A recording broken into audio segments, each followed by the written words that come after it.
Shall we start, inshallah? It's still warm, right? The AC is still not cool yet. طيب الحمد لله. بسم الله الرحمن الرحيم. الحمد لله رب العالمين، والصلاة والسلام على أشرف الأنبياء والمرسلين نبينا محمد وعلى آله وصحبه أجمعين. مرحبا بكم جميعا، حياكم الله. اللهم علمنا ما ينفعنا وانفعنا بما علمتنا وزدنا علما يا رب العالمين.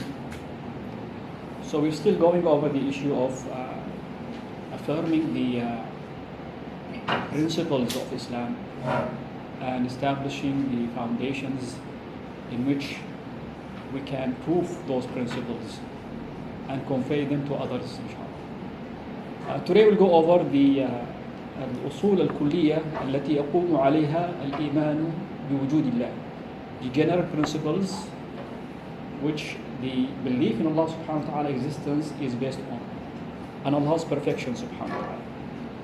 So the general principles in which the issue of Allah's existence and His perfection is based on. So we're going to talk generally speaking, but not going into individual proofs to prove Allah's existence. We have general principles which we find ourselves forced to accept Allah's existence. So those principles are holistic in their nature. They are not individual proofs to establish Allah's existence argument. So let us pay attention to this. So the first principle is that Allah's existence is a logical and innate necessity. Okay? It is logical and innate necessity. So what do we mean by that? We mean by that we find ourselves compelled logically to accept that Allah exists, and whomever comes and presents some fake argument to convince us that there is no God, we see his argument or his justification defies logic and common sense. So we feel it logically that there must be a creator for this universe. There must be a cause for the existence of this universe. So whenever someone comes to us and say, well, I don't believe in God's existence, and he tries to present some arguments, we say to him, or he comes to us and he says, prove to me that God exists. Most of them, they do that. Prove to me that God exists. Well, we should flip the table against such a person. We say, you prove to us that this entire humongous universe came without a cause, who is eternal subhanahu wa ta'ala. So for example, if you just walk into this guy into a room and you see the furniture placed inside that room, and then you try to convince this guy that this room was built and furnished on its own, he will say you're crazy, right? I mean, just a single tiny room with some furniture, to claim that this came on its own, this is crazy. This is against logic, against common sense, right? But what if you take the same guy and you walk him into a big city and he sees the highways, the buildings, the hospitals, the schools, the gas stations, the cars moving, people moving, and all the complex interaction that you see within a big city. And you try to convince this guy that this was a product of coincidence. Prove to me, if you say to him, prove to me that this city was built by someone. He will say to you, you are insane, you're not making sense. This is against logic, against common sense. So if a small city entails that there must be a person who built that city, right? Or a group of people who built that city, cannot come on its own. What about this humongous universe? What about the living creatures, I mean, when you see a city, walls and bricks, it is non-living objects, right? Still, it fascinates you to see it, right? What about the living creatures who are really more fascinating than bricks and walls? How can it be a product of coincidence or non-existing thing? It just came on its own.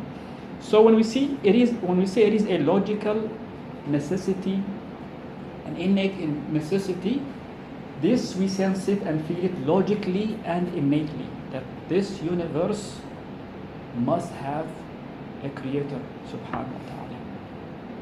So through innate, through logic, we are guided, we feel it, we sense it, that it is logically necessary to not deny Allah's existence, not to run our life while we are convinced that there is a creator, because it is a logical necessity, it is an innate necessity. Okay, so this is the first principle, that believing Allah subhanahu wa ta'ala, it is a logical and innate necessity. Whomever comes and claims that Allah does not exist, he is defying this logic and this innate issue that we sense and feel within ourselves. Because when we look into this humongous universe, we see that, I mean, everything that you see around you, you are logically guided to it, right? Whether through its existence itself or through the effect of its existence. So not necessarily sometimes you need to see something in order to believe in its existence, but you see the effects of its existence around you, right? So this is all based on logic and common sense. While innately we sense that every human being feels within himself, even those who are atheists, whenever they are afflicted with a calamity, they hasten toward the Creator subhanahu wa ta'ala. They come to conclusion, we need to call someone to help us. And they say, Ya Allah, clearly, they say, God help us. So those people, like we have stories of some of them who were atheists, and whenever they are put into trials and problems and so, they rush quickly to Allah subhanahu wa ta'ala. And we have the famous story of Lawrence, Dr. Lawrence, I forgot his last name, but he's very famous doctor, American doctor, who was living here in Jeddah, by the way. And he had his story over the YouTube.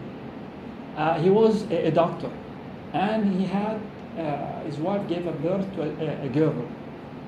And from the first moment she was born, she was lacking oxygen, and half her body, he said, was dark blue, subhanAllah. And the doctors, they said, we have to do a surgery for her, and it may work, it may not work. Even if we succeed, later on she needs to do more surgeries in order to keep her alive. This guy was an atheist. And when he was put into this big trial, he went on, he said, God, if you exist, please help me. And he asked Allah subhanahu wa ta'ala in a doubtful manner, doubting his existence, but he needs to call someone. He sensed it within himself that I need to call someone. So he said, God, if you exist, help my daughter, and I promise that I will search for your true religion. When he went back to the doctors, he saw their faces changed. And when they met him, they said, your daughter is fine. There is nothing wrong with her. And they tried to present some scientific justifications that because maybe of this and that, now she's good and she's fine. Imagine, from that critical situation where she's about to die, and she has to go through major surgery, whether she lives or dies, subhanAllah, to there is nothing wrong with her whatsoever. He said, then I started searching. And I scrutinized every religion on earth but Islam, because of the impact of the media and distorting the image of Muslims and Islam and all that. But finally, he found himself compelled to read even about Islam. And he was convinced, and he became a Muslim, and he's now a da'iyah, subhanAllah. He's on Huda TV. He comes on Huda TV, by the way. Imagine, those people, whenever they are put into trial, they know that they need someone. They need someone to save them. So it is against our innate demand. It is against logic and common sense to deny Allah's existence. So this is the first asl, that Allah's existence, it is a logical and innate necessity. The second issue is that it is an epistemic necessity. ضرورة معرفية. An epistemic necessity. So when we look to this universe and our human knowledge, epistemic necessity, ضرورة معرفية. It deals with knowledge. Okay. Episteme, it is a Latin word to mean knowledge. Epistemology, the science of epistemology, the theory of epistemology, the theory of knowledge also it is called. So ma'rifa is episteme. Okay. So it is an epistemic. Just once more, are you Arabic? معرفة ضرورية أو ضرورة معرفية. ضرورة معرفية. So because once we human beings in nature based our knowledge finally at the end on facts, right? So when we look around and we sense that knowledge is of two types. Either it is ضروري or نظري. ضروري mean it is necessary. It is facts. While نظري, it is a knowledge which is based on scrutiny and research and maybe calculations and experiments until you come with a final conclusion, right? So when we look into our human knowledge, we see that whatever knowledge that we have, it must go back to the necessary knowledge, to the facts, which are, in many cases, are built within us by Allah subhanahu wa ta'ala. So we feel within ourselves that there are issues in which whenever we do any researches, any calculations, any scrutiny of any information, it must be based on facts. And from there we go on and develop conclusions, right? If there were no facts, no necessary knowledge, whatever knowledge we come with, we need to go back one step to affirm and testify that this knowledge was based on something else, right? And if we continue doing that, it will never end. If every knowledge is based on nadar, theory, or scrutiny, or research, if you continue trying to establish every knowledge, and every knowledge is based on another theoretical knowledge, and every theoretical is also based on another theoretical knowledge, that will never end. It will either be circular reasoning or infinite regress, where there's never an end for it. It must all come to an end, to a beginning, which is al-daruri, necessary knowledge which is facts. Like in the case of among the issues which are innate built information, we know that the part is smaller than the whole, right? This is a fact which every human being agrees upon, that the part is smaller than the whole. So this is a fact. We don't need to scrutinize this fact, right? Also, the اجتماع النقيضين, to have the two, the principle of non-contradictory, meaning that you cannot have two contradictory issues at the same time. A person is either living or dead, right? It cannot be both. And it cannot be none of them. It must be one of them, right? Either he's living or dead. Living or dead. So these issues are we by necessity know. We don't need to investigate this type of knowledge. We don't need to do any type of investigation to establish this type of knowledge.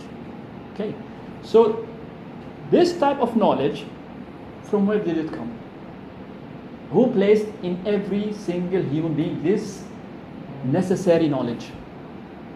It must have been arrived to us from an existing being who put this in every human being, right? So this is why it is a necessity, an epistemic necessity, in which we are going to establish every knowledge that we have. If you don't have that necessary knowledge, we will not be able to establish any testified knowledge. Without this necessary knowledge, we will not be able to establish any facts whatsoever. Right? So this is why when we look at all ma'arif goes back to necessary knowledge. Because in reality, we cannot have every knowledge which is necessary. Because we sense in practice that there are knowledge which is reached through investigation, right? And we cannot claim that every knowledge is acquired through investigation, right? Because if we claim that, then we'll go to the infinite regress in trying to establish that knowledge and to make it a testified, sound knowledge. Did you get the idea here, Ikhwan? Sadly, we have to go into this because to try to convince those people who are denying Allah's existence that believing in Allah is a epistemological necessity. It is an epistemic necessity in order to establish all this knowledge that we have around us. Yes, Bilal. Can we say that, like for example, Sahih Bukhari is an established knowledge for us? For that, we don't have to do any investigation. And based on this, we can derive many conclusions. But this is a necessary knowledge. Can we say that? No, Sahih al-Bukhari is not a necessary knowledge because it came to us through transmission of information, right? But we need to logically look to the transmitters. We have some criteria in order to make sure that those transmitters are credible, right? And from there we can take the knowledge. But still, knowledge, it is done through investigation, right? We have to investigate the transmitters and know their biography and all that, right? But I'm talking here about matters which are almost instilled within us. That, like I said, the part is smaller than the whole. So if I'm going to say, like sadly speaking, one of the du'at was saying, he had to argue with some of those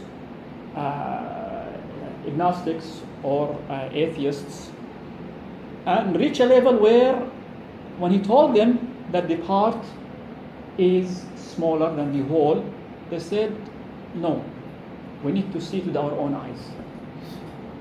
He told them, if I take a part of an apple, which is bigger, the whole apple or the part of the apple? They said, no, we need to see first in order to come to a conclusion that the part is smaller than the whole. So these people are fooling themselves. If they're going to run their life in a such manner, they will cause so much mess in their life. Because there are issues which are khalas, yani, common sense. It is agreed upon fact. He gave another example. He said, Mashhoor ibn Taymiyyah. It's almost like 20 volumes, right? He said, if I take one volume, which is more, the one volume or the entire 20 volumes? They say, no, we need to look in order to decide that the whole is larger than the part. So when you deal with such people, close the argument because you're not going to get anywhere. You are talking to someone who is fooling himself and you will not get anywhere with such argument. Because we find it by necessity that there must be a base or a foundation for this knowledge, which it is built on. But if it's going to be built on investigated information, and the investigative information is based on another investigative information, we will not get anywhere. We will not get anywhere.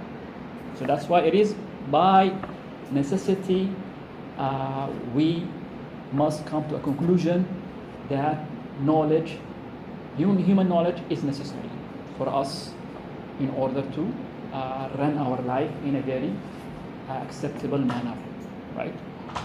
So again, this knowledge, where do we get it from? The necessary knowledge, it must be placed in us by the absolute being, subhanahu wa ta'ala, al-mutlaq, subhanahu wa ta'ala, Allah Azza wa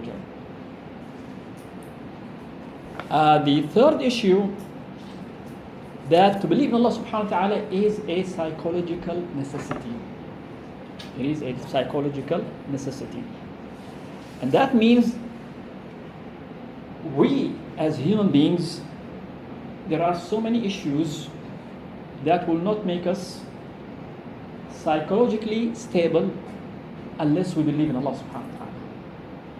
Maybe I've mentioned to you earlier that when we ask the atheists, why are you here? Who brought you here? And what does he want from you? And where are you going to go after death? These questions are in every atheist's mind. Whomever is an atheist, these questions must be present in his mind. And he will be perplexed by not having an answer. Denying Allah subhanahu wa ta'ala leave him without an answer for these perplexing questions. We feel that we are here for a cause, for a purpose, right? We cannot be here for no reason. It does not make sense that all this order and systems and complex systems and complex order that we see all fits and work in place and organized in a manner which is mind-blowing. And then to claim that it came with no purpose whatsoever. You will not be psychologically stable or having peace of mind without believing in Allah subhanahu wa ta'ala. So it is very critical that in order to live a very in a state of serenity and peace of mind, you must believe in Allah Azza wa Jalla. So this issue leaves us with no room, if you really want to attain serenity, but to believe in the Creator Himself. This is why for the atheists to try to fill this vacuum of not believing in God or the issue in which we believers do as acts of worship, because the acts of worship really makes you in a state of peace of mind, right? The atheists had to invent rituals and some acts of worship, although they are atheists, in order to fill this vacuum and try to acquire some serenity and peace of mind, which they will never achieve, of course. And they're trying to fool themselves, because they know this world, we have the spiritual aspect of it and we have the materialistic aspect of it. If we fulfill the materialistic part of it, we are still need to fulfill the spiritual aspect, because we sense it and we feel it ourselves. Even themselves, the atheists, they know that there is a spiritual aspect of their life that they need to fulfill in order to attain serenity and peace of mind. So what do? They try to invent some rituals and acts of worship, claiming that it will make them attain peace of mind and serenity, which they will never do unless they truly believe in the existence of Allah subhanahu wa ta'ala and comply with His guidance Azza wa Jalla. So again, it is a psychological necessity, meaning that we feel that by necessity, in order for us to be stable psychologically, we must believe in Allah subhanahu wa ta'ala. Like logically, we must believe in Allah subhanahu wa ta'ala. Like epistemologically, we must believe in Allah subhanahu wa ta'ala. Also, psychologically, we must believe in Allah subhanahu wa ta'ala if we really want to be in a state of peace of mind and serenity. The fourth asl is a moral and social necessity. To believe in Allah subhanahu wa ta'ala is a moral and social necessity. Of course, because in real, human beings cannot establish a moral set of laws in which they all agree upon. When you talk to an atheist, they claim that morality is an issue which is subjective. It may vary from one community to another. What's good in this community is bad in the other. While we sense that there is a level of agreement almost between all mankind that lying is bad, right? Truthfulness is good. Injustice is bad. Justice is good. This is by consensus, by all human beings, right? So this is a matter which is objective, right? It's not subjective. It's not based on our taste and individual feelings, right? It is sensed by everyone. So whether we existed or not, lying is bad. Whether we existed or not, truthfulness is good, and so on. So for us to come to know that we all agree upon these issues, right? How do we come into that agreement? Who placed those values within us and made it acceptable by all human beings? Certainly, if you're going to shape and constitute moral values based on our taste, then we will never come to an agreement. Homosexuality is acceptable in the West today, but it was never acceptable throughout time, even in other communities today. So this is, if you're going to base everything on your subjective taste and feeling, this is the conclusion, right? Incest is almost becoming fine in some of the communities in the West, right? But throughout history, throughout time, it was never fine. So if you're going to place morals and ethics based on your subjective demands or needs, then certainly the entire globe will not live in a state of peace and feeling that they are secure and safe to continue their life.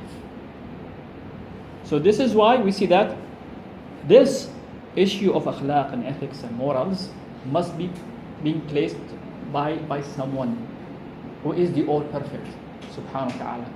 Because such matters, if it is done by someone who has some biasness toward a specific race, right, then you will see these ethics and morals are serving such race, right, over others, or serving his personal demands and needs, right? But we see those morals and ethics are serving every human being to the best, to perfection, subhanAllah. So where did it come from? It must come from the all perfect, subhanahu wa ta'ala. So that's why the issue of morals and ethics leads us and leaves no room but to believe that we are a product of a great creator, subhanahu wa ta'ala. And inshallah we'll talk more in details about this specific issue, how we can use the moral argument to prove Allah's existence, subhanahu wa ta'ala. But at this stage, we are to speak in general that it is a necessity, moral necessity, to believe in Allah subhanahu wa ta'ala. طيب. So the one who places this type of morals within us, Azza wa Jal, he must be all knowledgeable, right? He knows what everyone needs. He knows what serves mankind to the best. That's why if these morals and ethics were established by human beings themselves, human beings, they cannot encompass all the needs of every human being, right?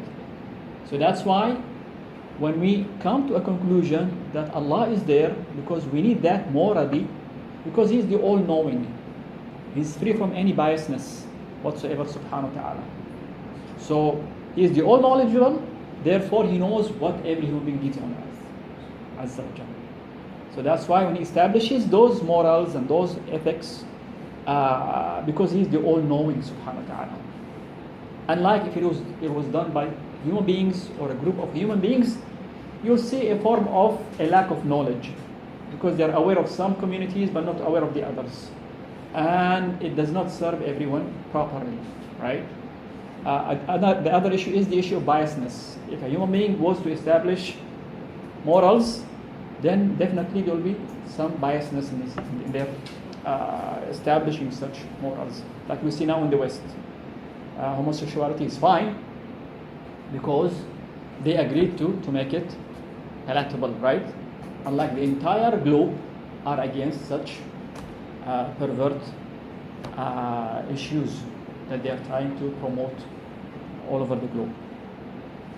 طيب, so we established, we mentioned that there are principles. The first one is logical and innate necessity. Secondly, epistemic necessity. Thirdly, moral and social necessity. Good. And psychological, right? Psychological necessity, and then the moral necessity. Something. The fifth is that Allah subhanahu wa ta'ala muttasifun bil kamal al mutlaq. Allah is attributed with the perfect existence, subhanahu wa ta'ala. Okay. So absolute perfection. Allah is attributed with the absolute perfection. He is the all perfect, subhanahu wa ta'ala. Why is that? Because we sense from what we see and what we observe that Allah subhanahu wa ta'ala is the all perfect. For this universe to operate in a such nice and perfect manner, this creator must be perfect in his life. He is the all living, kamil al-hayat, the all living, the perfect all living, subhanahu wa ta'ala, right? And he must be also the all knowledgeable, perfect in his knowledge, perfect in his irada, will, perfect in his ability, qudra, perfect in his wisdom, subhanahu wa ta'ala. So in his all attributes, he is the all perfect. And usually all the attributes go back to these 5 attributes: al-hayat, al-ilm, al-irada, al-qudra, al-hikmah, like Ibn Qayyim mentioned. Okay? So al-hayat, yes, al-hayat, al-ilm, al-irada, irada, ability, or the will. The will. Al-qudra, ability, and wisdom. Okay? So we see that from his creation. If he is the creator, he must be alive, right? Living. If he is the creator, he must be knowledgeable because he knows what he is creating, subhanahu wa ta'ala. If he is the creator, then he has will, because he will to create this universe, subhanahu wa ta'ala. Also, he is the all able, because he is able to create. وما كان الله ليعجزه من شيء في السماوات ولا في الأرض إنه كان عليما قديرا. Allah, nothing will make him unable, whether it was in the heavens or on the earth. Why is that? Because he is إنه كان عليما قديرا. He is the all knowledgeable, the all able, subhanahu wa ta'ala. So he affirms himself knowledge and ability, subhanahu wa ta'ala. So by necessity, we must come to a conclusion that Allah is the absolute and all perfect, subhanahu wa ta'ala. So there is a relation between Allah's existence and affirming to Him the complete and all perfect attributes subhanahu wa ta'ala. If we believe in His existence, we must affirm that He is the all perfect subhanahu wa ta'ala in His attributes. So Allah's perfection is not acquired from anyone else. Allah's perfection is from Himself subhanahu wa ta'ala, from His essence azza wa jal. He is the all-sufficient. He is not in need in anyone subhanahu wa ta'ala in any way. So when He created us, that does not entail that He is in need for us. In fact, we are the ones who are in complete need for Him subhanahu wa ta'ala.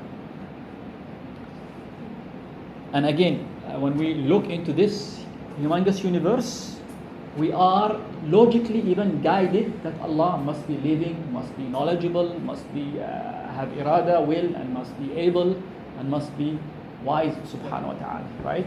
So all that entails all these attributes. By necessity, we affirm it to Allah subhanahu wa ta'ala.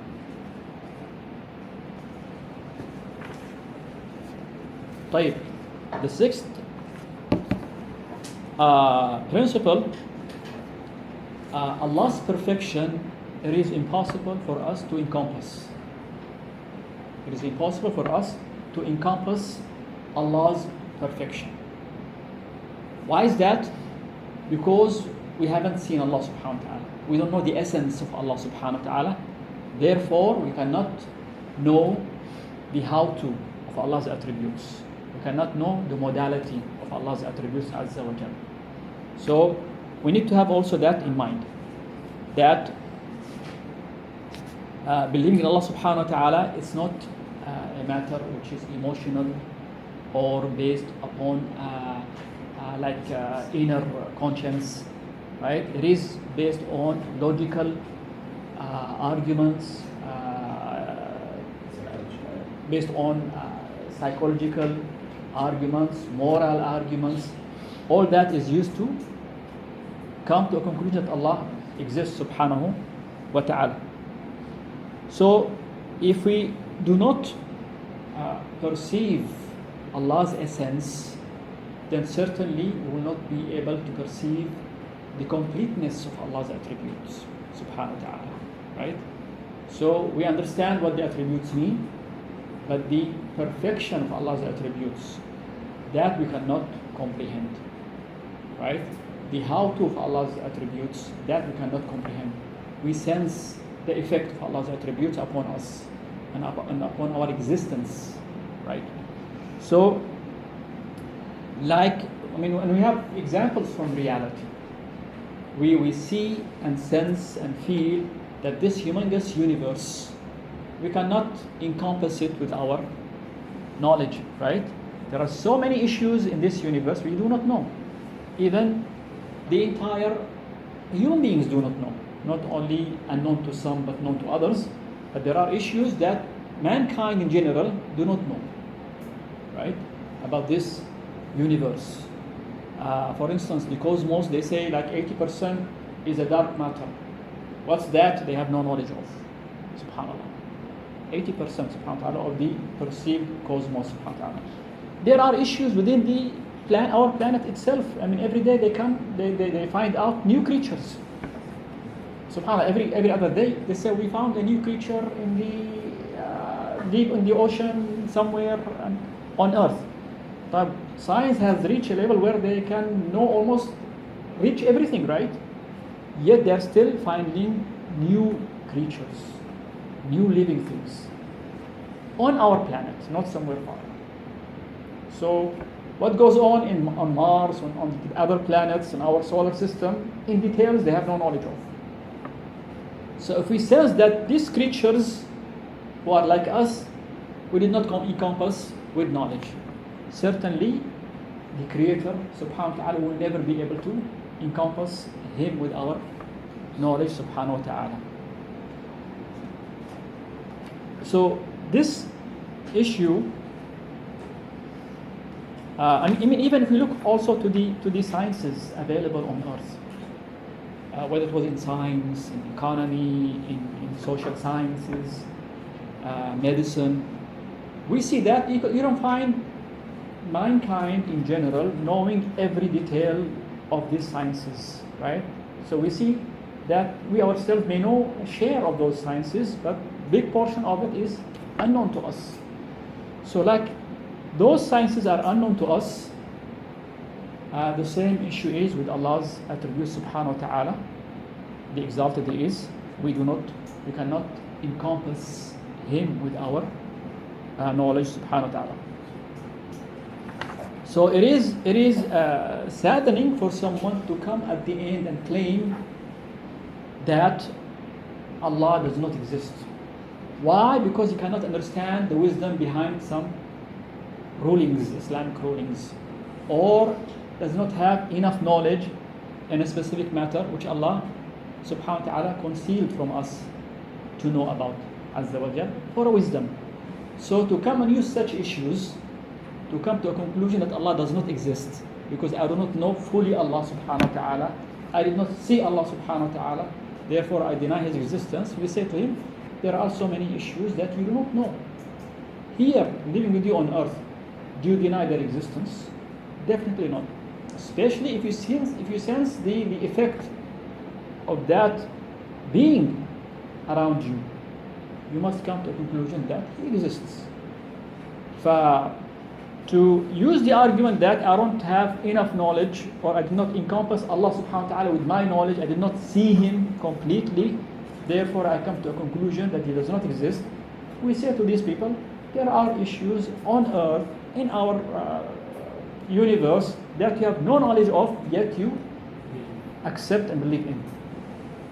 How do you accept? Based on the transmission of information. Because scientists on the medieval ages said some information, and through a long series of chains from all over place are reaching us that he said so and so, therefore we believe.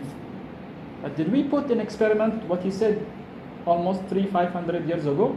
No. Why? We trusted that generation that they did enough investigation and experiment to come to such conclusion, right?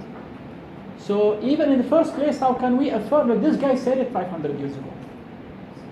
They don't have the science of chain of narrators whatsoever. It's a written book. There is a name on it. They say, khalas. Plato said this. Aristotle, 2,500 years ago, he said this. And we take it for granted. Same atheist, he said he accepts this. And he will argue, this was said by Aristotle. How can you deny this? Everyone on earth accepts this. Why not you? But prove to me that really Aristotle said this, and that this book belongs to him. So transmission of information for these guys, and accepting it is an issue in which they cherry pick whenever it meets their desires and whims. It's not based on knowledge. While when we look into the Islamic guidance and teachings, there is nothing on earth, no science on earth is more testified than the science of the Quran and the Hadith. No science whatsoever. Wallahi, no science whatsoever.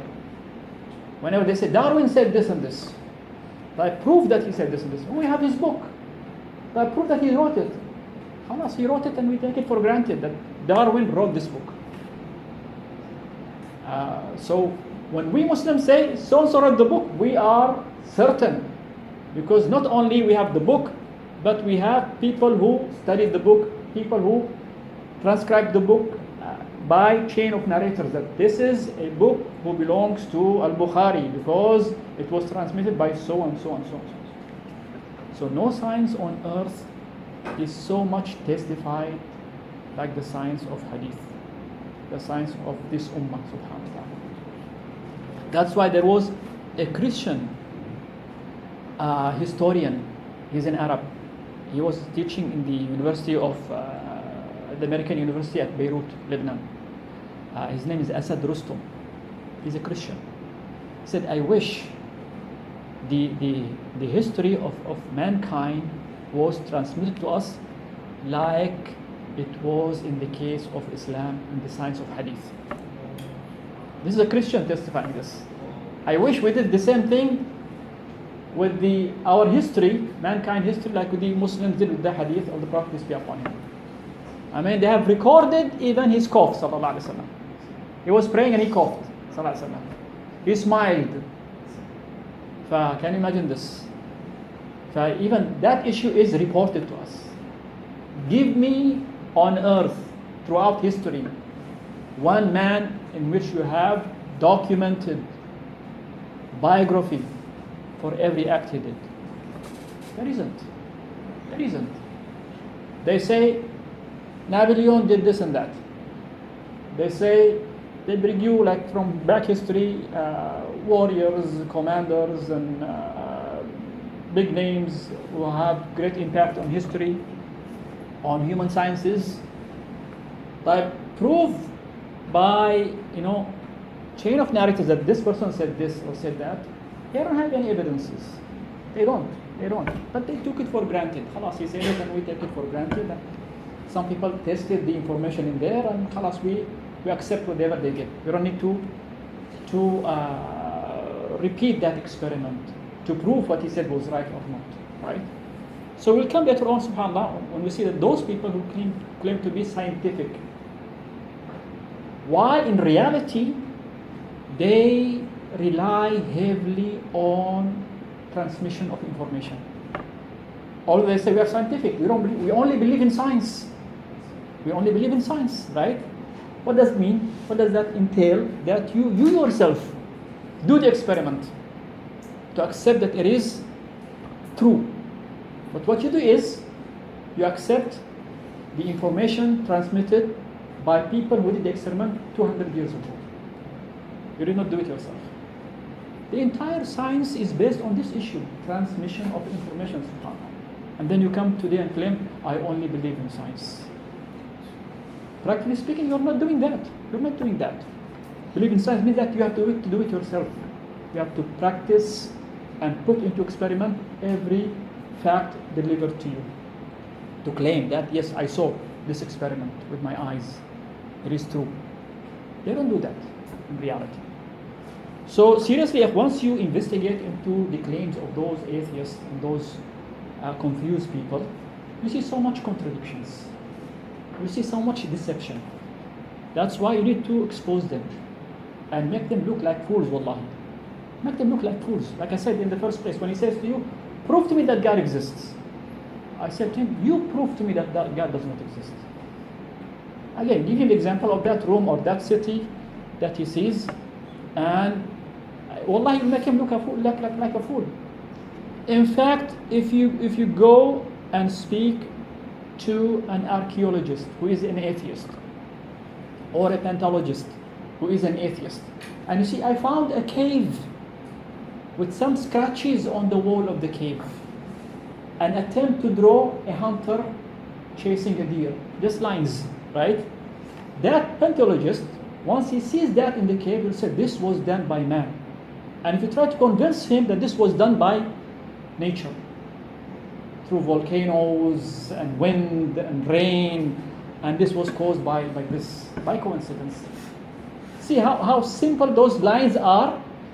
You'll say, no, these are signs of design done by someone who has intellect, right? Cannot be a product of coincidence. But what about us? What about us, ya akhi? These lines cannot be but a product of a person. What about us and our existence? This is just scratches on the wall, subhanAllah. He himself, the atheist, if you tell him that this was a product of coincidence, he'll laugh at you. He'll mock you, right? He will not accept that. He himself, the atheist, will not accept that. Seriously, once you just put those people into some few examples, you'll make them look like fools, wallahi. You don't have to get into really very complex arguments in order to convince them that Allah is there, Allah exists. Wallahi, every creature is a sign. Every creature is a sign for the Creator subhanahu wa ta'ala. طيب, so those are the 6 principles, ikhwa. So just to wrap the issue quickly here. Again, This being said, so it is possible to use logic as an inference to be guided to Allah subhanahu wa ta'ala. So logic is used as an inference to be guided to Allah subhanahu wa ta'ala. So we Muslims, we accept that al-aql can guide us to Allah subhanahu wa ta'ala, the innate guide us to Allah subhanahu wa ta'ala. We use that to attack and to disprove those who deny the aql, or those who claim that only senses are used to prove the existence of things. Other than senses, because some they say that other than senses we cannot use anything else to prove Allah's existence. I must see Allah, I must hear Allah, I must smell Allah, I must taste Allah, I must touch Allah, or touch things in order to prove their existence. If I don't sense them with my five senses, they don't exist. We say to them, we can use logic and innate proofs to justify Allah's existence subhanahu wa ta'ala. Because in reality, the existing things are of two types. Either things that we can sense with our senses, or existing things which we cannot sense. Right? So in reality, practically speaking, there are things which we can sense with our five senses. But there are things which we cannot sense. And we know that from reality, right? So there are things, those things which are unsensed, right? We can sense them logically. We can sense them logically. So the things that we cannot sense with our five senses, there are ways in which we can know their existence using logic and common sense through the effects. I mean, today, if I'm going to speak about love, anger, hate, right? Those are unsensed issues. Bravery, right? Those are unsensed issues. But we know it through logic, through their effects, right? We know this is love, this is bravery, this is fear, this is hunger, this is thirst, this is so and so. Those issues you don't taste them, right? You don't sense them with your senses. So common sense, logic guides you to those matters which are not sensed, right? Thank you. No, I don't have to scream very much in order to deliver information to you guys. Right. So yes, we cannot sense it, but you can use logic and common sense to be guided to it. But there are issues which are not sensed. At the same time, we cannot use logic to be guided to it. The only mean to know it is information, transmission of information. For example, like what's in Jannah and what's in hellfire. I mean, logically, you can never be guided to Jannah or hellfire, right? Or know what goes on in Jannah or hellfire, right? The only way to know that is transmission of information, the Quran or the Sunnah.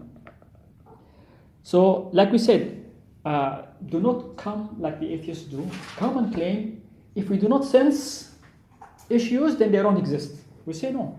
In reality, there are issues which we do not sense, yet logically we accept and believe in its existence, right? While there are issues, the only mean which do not exist, but the only mean to know about them is through transmission of information, right? From a person who knows things, for instance, about them. For instance, if someone lives in the Far East and someone lives in the Far West, and let's say this is few centuries back, right? There was no way to move from one place to another, except with hardship. So if someone travels from the Far East to the Far West, and the only way for that person to know what goes in the Far East is for somebody to transmit this information about what's in the Far East, right? So he did not see what goes in the Far East, in the Far East, he has no information whatsoever. He did not sense whatsoever, but he knew through transmission of information. So this is the issue of the position, the Islamic position when it comes to issue in which we sense. To sum up that, the existing matters in general, it's either sensed or known through reason and intellect from its effect, right? Or transmission of information. So for us, these are the ways in which we can acquire information and knowledge, either through the senses, المحسوسات, or the intellect, المعقولات, or the transmission of information. They call it المسموعات. Okay, transmission of information. So this is how we Muslims affirm and acquire knowledge about matters. Inshallah ta'ala, coming class, we'll get to know the Western position toward these matters, because you will see that some of them, they deny that senses can be a mean to acquire testified knowledge or even knowledge about Allah. They say we cannot use senses to be guided to Allah whatsoever. Some will say we cannot use logic to be guided to Allah. And some will deny even the transmission of information. But this is our position. We say senses can be a mean to be guided to Allah subhanahu wa ta'ala, not necessarily because we saw Allah, but because of the effect of what goes around us, right? Again, logic, reason to be guided to Allah subhanahu wa ta'ala. Also the transmission of information. So we'll stop here inshallah ta'ala, ikhwa. And maybe coming class we'll mention the Western position toward these matters, especially the resources of information and how they go about dealing with it, inshallah. So if you have any questions so far, logic, reason, and transmission of information.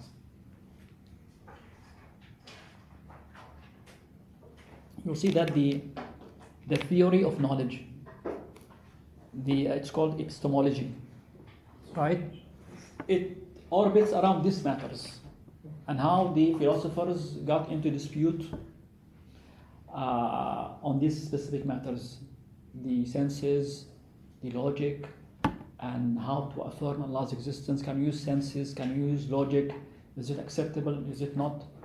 All that, inshallah ta'ala, will in brief, we'll try to go over it just to get some feedback about their position toward these matters and how we Muslims make sense of all those issues and can be utilized in a correct manner which does not contradict whatsoever. Tamam? Any questions يا اخوة؟ طيب بارك الله فيكم وجزاكم الله خيرا.